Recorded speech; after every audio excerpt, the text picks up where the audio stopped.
Hi, all. My name is Krista Hill, and the discussion that I picked this week is that of euthanasia.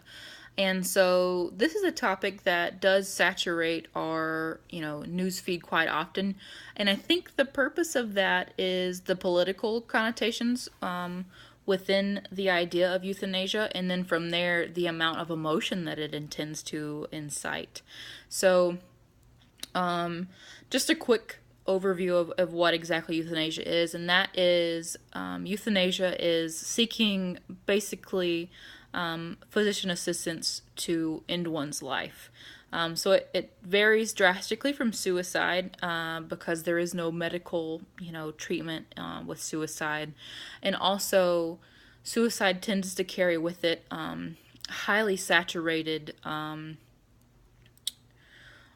statistics that reflect mental illness, whereas euthanasia, there is a specific set of processes that limit that sort of mental health aspect to this treatment. And so, the state that I particularly had heard a lot about and did some research on was that of Oregon. There are 6 states in the United States that offer some sort of physician assisted, death. And those states are all fairly liberal, which isn't surprising. But California, Colorado, Washington, D.C., Oregon, and Montana, I think, which was a little random. But so the argument that I think that needs to be had that hasn't been had is that just the statistics regarding the amount of people who seek out this treatment and then who actually follows through. So the statistics that I was able to find was again with Oregon, and theirs started in 1997, and I believe it was through 2015, and they had excuse me, they had a little over 1,500 people. I think it's 1,545 that have went through the 7-step process to receive the prescription that effectively ends the patient's life.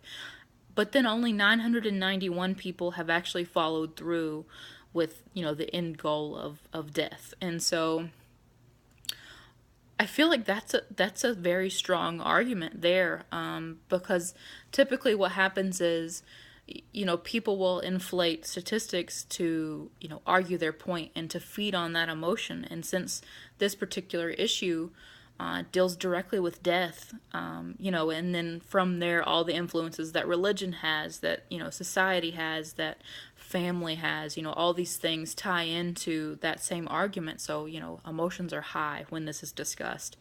And there just seems to be a lot of ignorance on the opposing side. Because the process explains exactly, it's a drawn out process.